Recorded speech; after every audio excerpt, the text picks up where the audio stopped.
para orang tua, para guru yang dirahmati oleh Allah Subhanahu wa taala.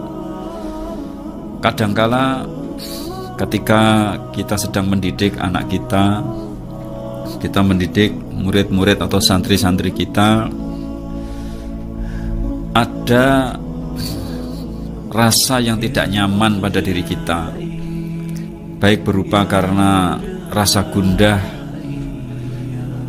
jengkel, kemarahan, bisa juga karena rasa bosan atau perasaan-perasaan yang lain yang kadangkala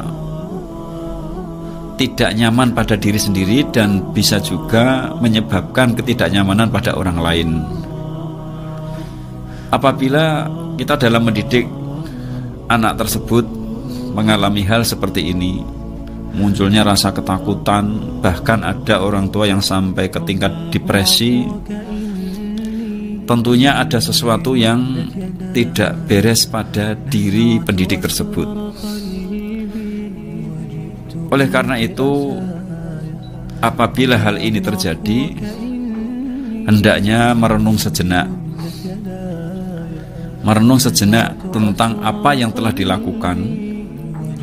Bisa jadi ada yang salah pada permulaan ketika memulai mendidik anak-anak. Apa yang harus dilakukan ketika permulaan? Yaitu niat. Bisa jadi adanya gejala-gejala psikis yang terjadi pada pendidik, adanya kegalauan, adanya kecemasan, ketakutan dan lain sebagainya, antara lain disebabkan karena niat yang tidak ikhlas. Ini. Terus kemudian apa makna ikhlas itu? Karena sesungguhnya segala sesuatu itu tergantung pada niatnya. Semua amal perbuatan kita tergantung kepada niat. Nabi SAW bersabda dalam sebuah hadis, innamal a'malu binniyat wa innama likulli imri'in ma nawa. Faman kanat hijratuhu ilallahi wa rasulih fa hijratuhu ilallahi wa rasulih. Wa man kanat hijratuhu lidunya yusibuha aw imra'ati yankihuha fa hijratuhu ila ma hajara ilaih. Sesungguhnya amal perbuatan itu tergantung kepada niatnya, dan seseorang akan memperoleh sesuai dengan apa yang dia niatkan. Barang siapa yang niat hijrahnya karena Allah dan Rasulnya, maka hijrahnya itu akan sampai kepada Allah dan Rasulnya.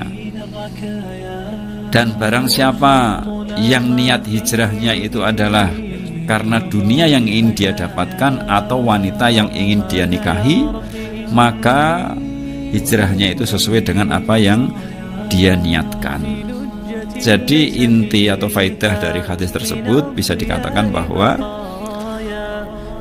kita akan memperoleh apa yang kita lakukan itu tergantung niat kita. Tergantung niat kita.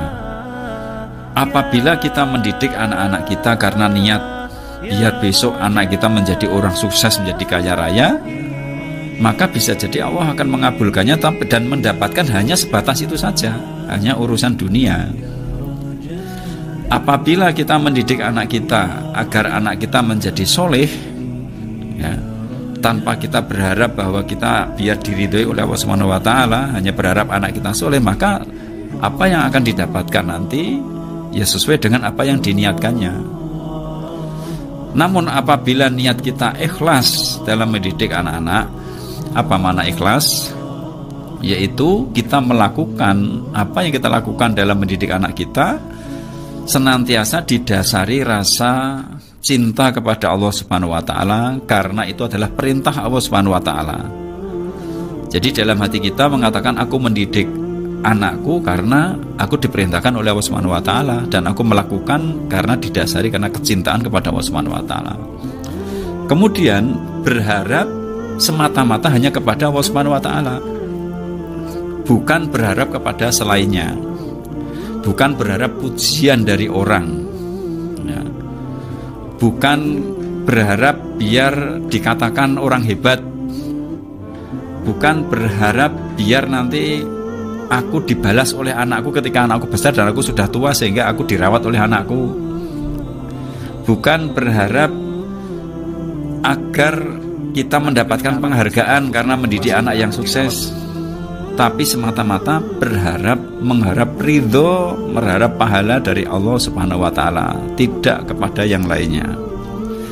Kemudian selanjutnya adalah takut kepada Allah. Dalam hal ini adalah kita takut kepada siksa Allah Subhanahu wa taala.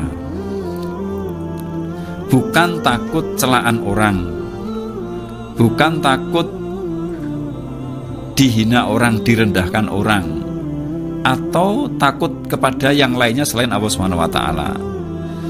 Jadi itulah sebenarnya yang harusnya kita lakukan di awal-awal sebelum kita melakukan aktivitas dalam mendidik anak-anak kita, yaitu kita niatkan bahwa kita mendidik anak semata-mata karena ikhlas kepada Allah Subhanahu wa taala, yaitu melakukan sesuatu karena perintah Allah Subhanahu wa taala dan kita melaksanakan karena dasar kecintaan kepada Allah Subhanahu wa taala. Terus kemudian kita berharap dalam melakukan itu hanya kepada Allah Subhanahu wa taala, bukan kepada yang lain. Kemudian kita takut akan siksa Allah Subhanahu wa taala bukan karena yang lainnya.